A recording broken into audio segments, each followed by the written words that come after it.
Hello, my monstrosities. Hello once again. Today I bring to you a DBD discussion video. TK811 in one of my recent videos brought up a good point that I realized I've never discussed, and I'm actually going to discuss it now.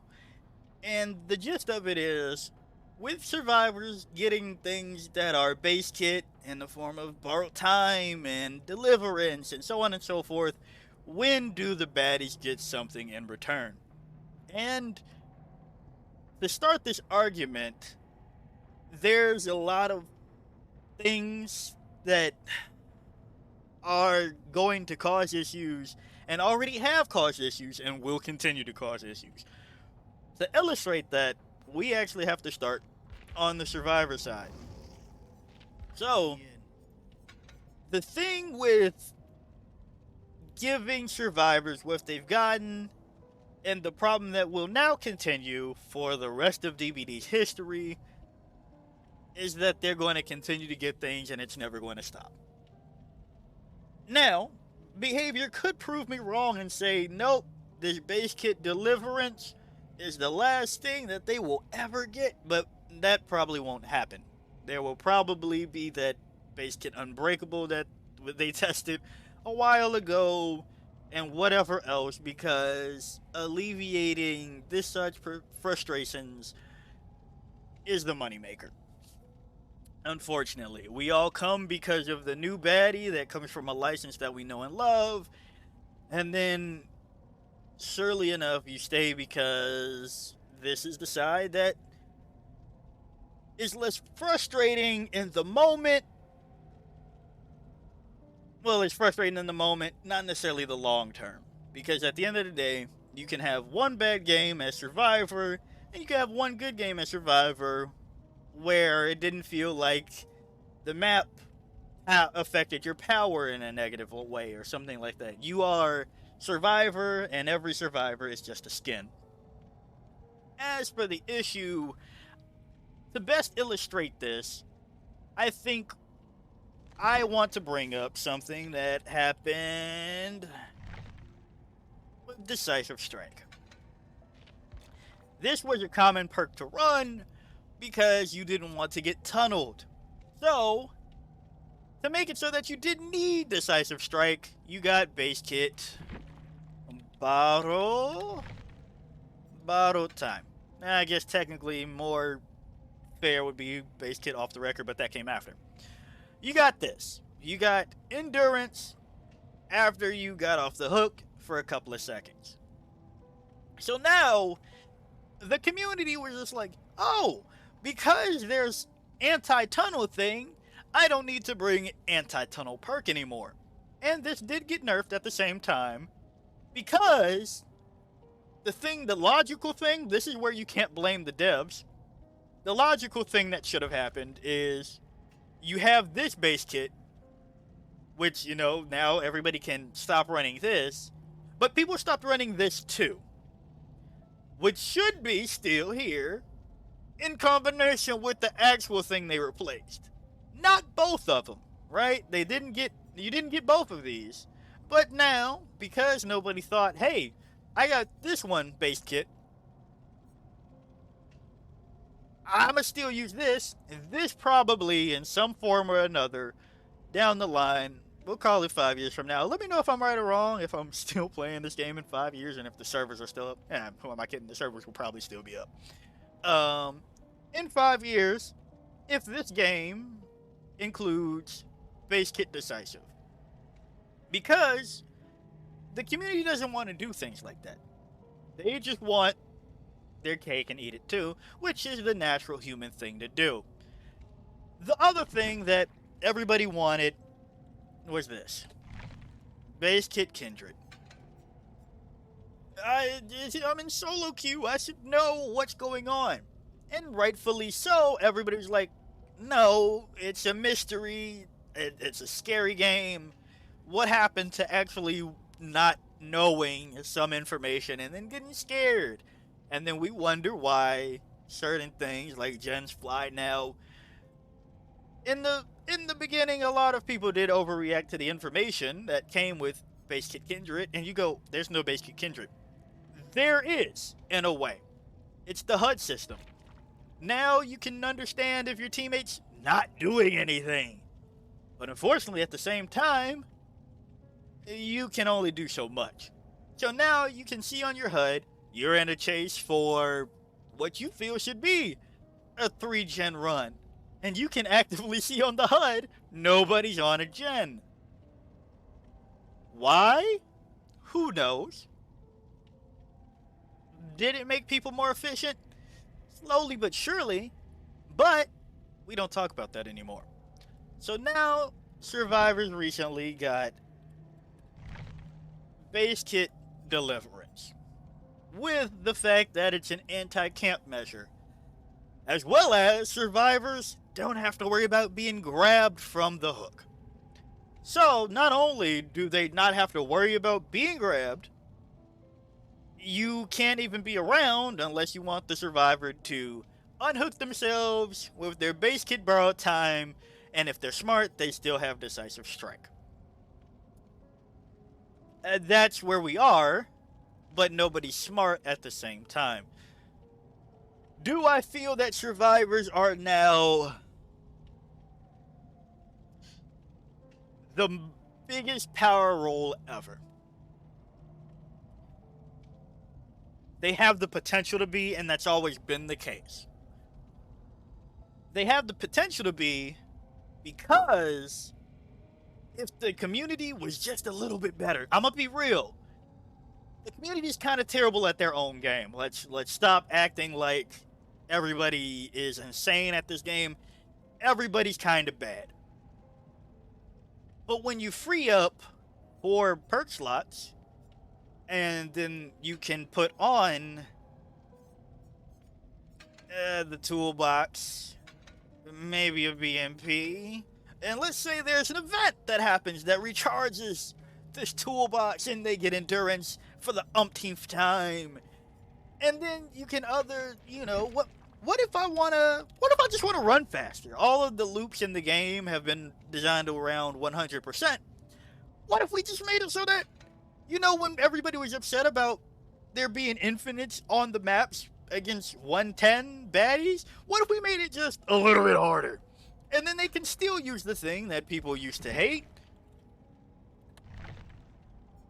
You can press E if you're good enough. So this is the slippery slope that we're already on, and I wish I could tell you it's not going to continue. I wish I could tell you it's not going to continue. But what does all of this have to do with the other side? Well, you have to understand how one problem that's already happening would then happen to the other side. Let's go back over to this side. I chose him because he was looking at the camera, as opposed to, for some odd reason, he doesn't look at the camera, anymore. Why am I looking up? But that's just not an editor's note. I thought that was funny. Let's go to Trapper. One of the comment mentioned, why isn't their base kit corrupt? Well, unfortunately, for base kit corrupt, it's going to be great on Trapper.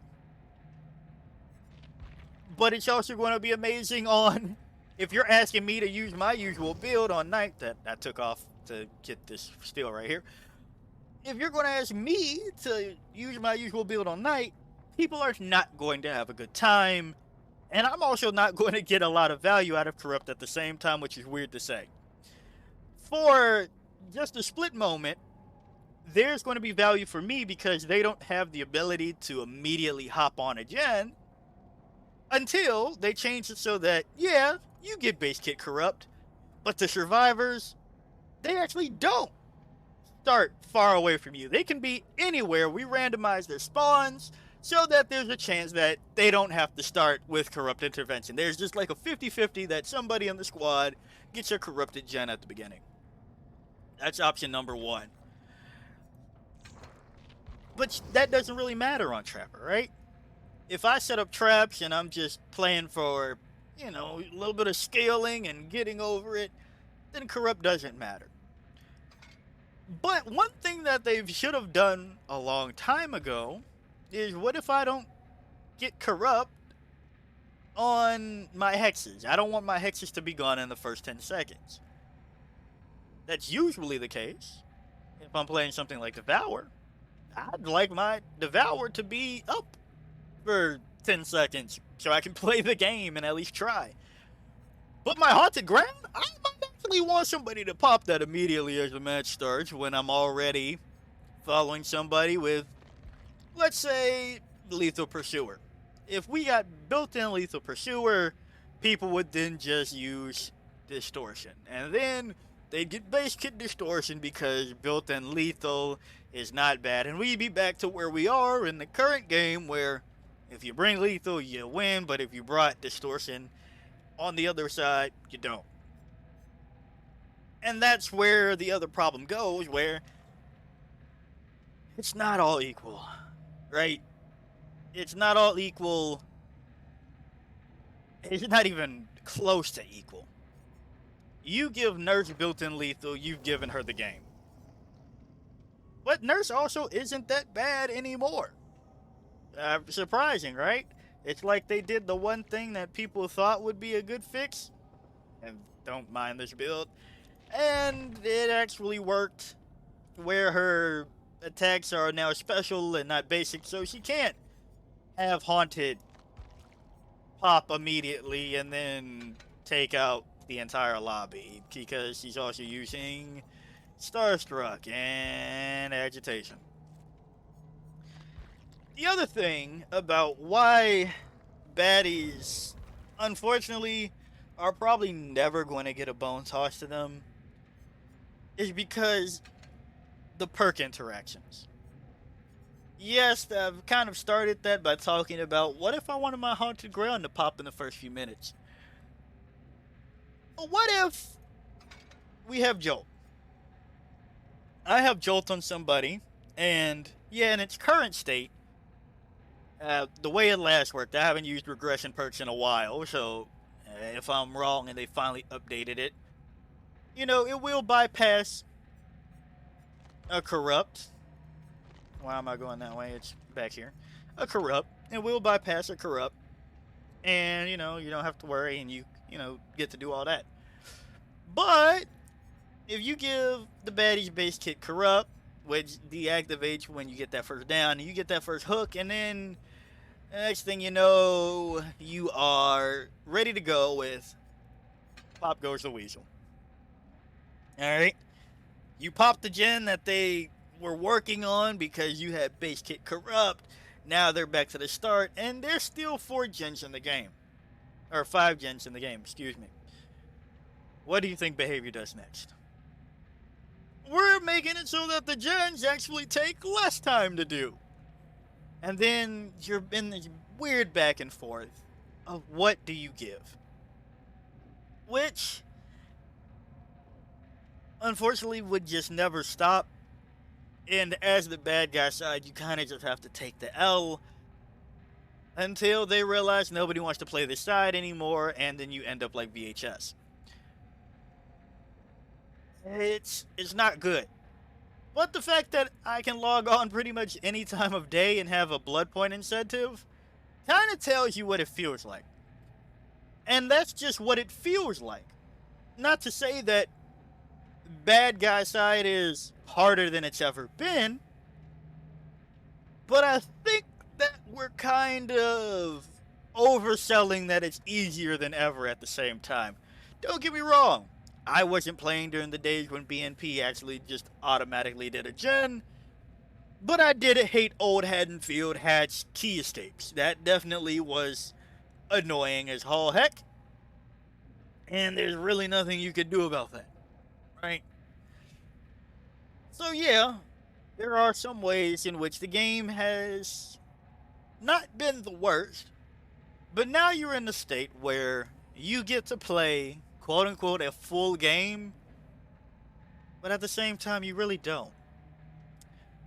This is gonna be kind of a segue away from the base kit perks to just the state of everybody.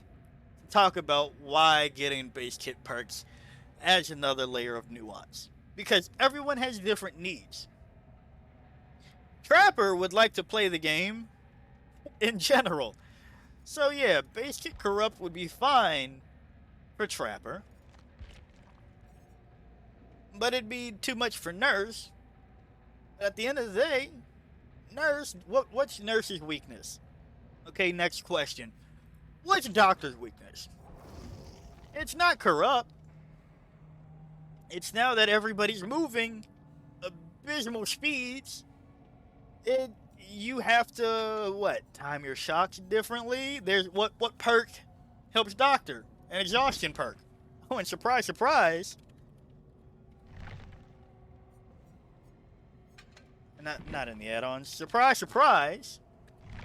There's only 4 perks in the game at exhaustion to counter the most popular type of perk.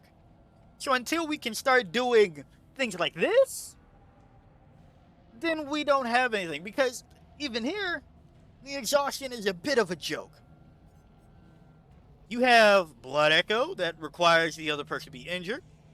You have Fearmonger, which means they needed to touch a gen, but if they stop touching it 5 seconds ahead of time, they don't have to worry about it.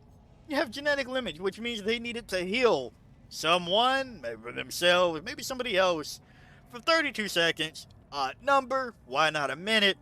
You know, heal, right? And then Septic Touch, they need to be healing somebody inside of your terror radius. So, you have 4 perks in the entire game, and as we just learned after one of my last videos, 112 baddie perks. Only 4 of them can counter... Let's see how many exhaust, how many of these rely on exhaustion one way or another. Yeah, that's more than 4. No. Now mind you, this one will inflict exhaustion, but it's still technically an exhaustion perk. Yeah, okay, we'll give Adrenaline a pass, but exhaustion perk should be used more often if I'm being honest. Exhaustion perk, can't use while exhausted. Exhaustion perk,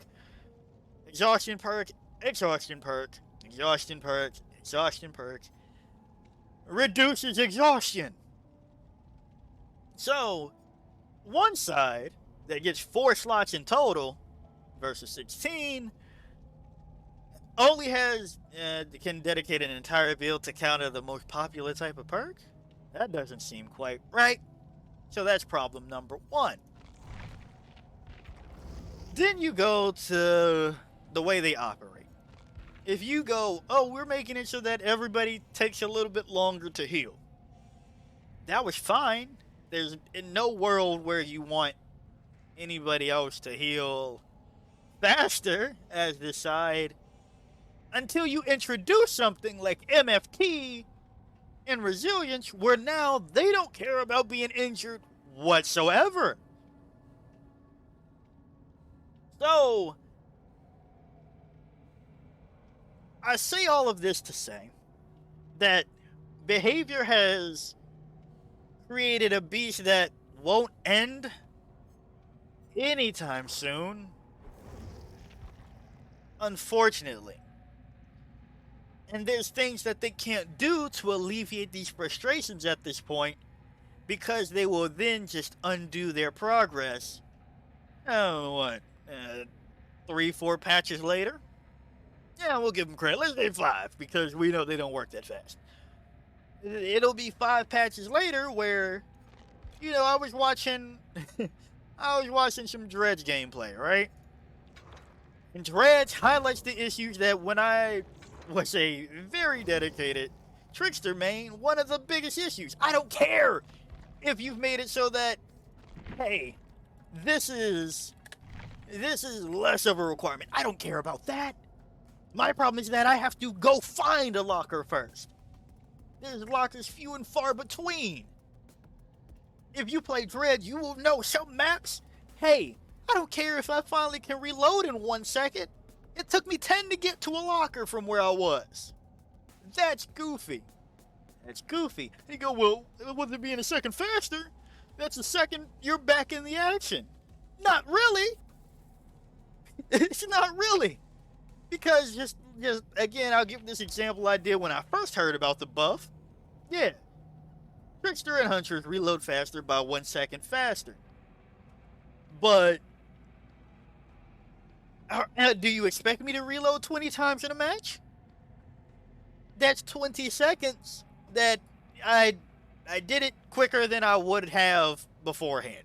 Assuming that I'm not also still needing to run Iron Maiden. That's assuming I'm not still needing to run this. I have it 1 second faster. If anything, I would have liked it so that, hey, we just gave both of them immediately Iron Maiden on top of 1 second and took away the effect from Iron Maiden. It's just base kit. I would have liked that. For those type of things, you need to do buffs that tailor to the issues. So if I'm playing Trapper, I understand they don't want to buff him again. And yeah, base kit corrupt would be nice. But what I would really like is, give me 3, 4 traps in the beginning. Oh, we're getting crazy. Or if you're not going to give me more traps that I can just carry at the start, make them open. Make it some lore thing that like half of the traps are immediately opened on the map. That would be dope. Would it make it too much? Who knows? It is not like people don't immediately go behind you and undo your traps anyway, right? So, something like that. If you're going to start thinking about these things, you need to make it feel better for the characters that aren't Nurse. You need to make it feel better for the characters that, hey, you go, Monster, you like Knight nowadays. I do. That's true. But at the same time, if I feel like I need to run Map of the Realm and Thought of Arms every match to play the character sufficiently, that means you add these just to base kit, and then you change the character. The things that need to be added to base kit are the things that you see happen on the play rates and the usage rates, but instead they go, hey, let's actually nerf Pillage Mead. We see a lot of people using it. Let's nerf it just a little bit. Instead of 25%, let's make it 15%. For what? This is actually a buff because you shouldn't be using Pillage Mead. You want their actions their orders to take probably a little bit longer. You're nerfing yourself if you're making them do it faster. So, the thing about base kit and the discussion is you need to actually go through and think about what each one actually needs.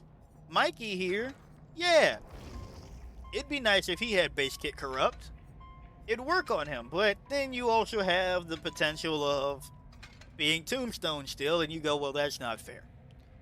Everybody needs a pass, but we're too far in the game where they're not going to do it, and they move at a snail's pace to do it as is. Ghostface, he keeps getting small buffs, keeps getting a little bit bigger. Don't look at that. And, just a little bit better, slowly but surely, but he still doesn't feel that great to play because we're in a state of the game where gens will fly if you aren't running a bunch of, let me do this, let me do that, and then, my bad, I should have immediately done this. And then you go, well, do we give all the baddies base kit these? Sure, that's something you can start to talk about. Because at the current moment, if you give everybody base kit 5, why am I typing 5? Why am I typing 5? Base kit 5% like we do, or is it 2.5? It's 2.5 now, up from 1 or whatever it was. You give everybody base kit 2.5% progress of total. What is that doing? If you watch my gameplay, I very rarely am kicking a gen when things are going right. And, if I'm kicking a gen, that means I probably want the information, something like that, but I don't have time to use this on most people. This is why when I was a dedicated Tricky main, I advised against using Pop all the time, because at the end of the day, I still need to reload. I don't have time to go do this. And then you go, yeah, well, okay, give them base kit Let's get Jolt. For the love of goodness, everything, if you are watching this video, please stop telling me to put Jolt on Trickster. It doesn't work. You aren't getting downs with your basic attacks more often than not. I tell you, use your basic attacks. I'm so frustrated, I'm starting to stutter. I don't do that often. I tell you to use your basic attack when you just get it over with instead of trying to pull up knives. But stop. You can't do these things. You can't do these things. And then you go, okay, what about pain res?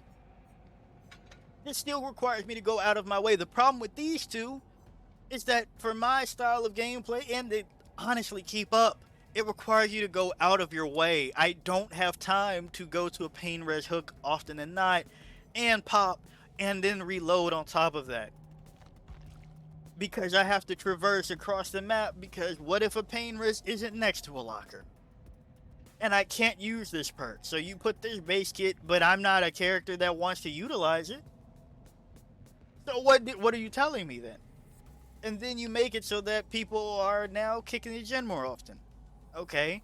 But Monster, you said not everybody's that good. What are you doing? That's right. Not everybody's that good, but that doesn't mean you still can't lose. Because some people in my comments, I promise you're not as good as you think you are. You've come in to my comment section and you've told me, hey, this build will never work. There's none of these, which means that at high MMR, it's not going to work. That you've told on yourself. Imagine telling somebody that you're not getting wins without using these. That's the next issue. So unfortunately, DBD is going to be in this state where things are going to continue to snowball until they end up like the people that they don't want to be. At what point would that ever be? Who knows? Don't get me wrong. There have been some nice things for the baddies. There's base kit, 2 stacks of Stabiffle. So they go, well, now it's time for a Stabiffle nerf, right? Again, that's another problem. You give, and then they want to take immediately. What sense does it make to say, hey, you got 2 free stacks of Stabiffle, and then go, all right, well, let's just nuke Stabiffle then. Because everybody swears up and down that this is the best perk in the game, but then people are still losing against it and using it, and nothing's happening. And you go, isn't that the case with MFT? Sure, if the entire game wasn't built around one mechanic, which is player speed, sure. When you tell me that the game wasn't designed around moving at 100%, yeah, then something like that, for being indefinite, we can talk about it. But if you're going to tell me that something like this is an issue because for 10 seconds I get to move a little bit faster and I get to start doing that 10 seconds faster or that 5% faster sooner thanks to this, you can go away because I've used 2 out of 4 just for an effect that you've gotten for 1. So yeah, this is my soapbox on that. I hope you've stuck around. I have no idea how long I've gone for. I've kind of just hit record and let myself rip because it's a topic I haven't talked about ever, and it's about time that we did. So yeah, if you like the video, like it. Got a comment for me, comment. And until next time, peace out, my monstrosities.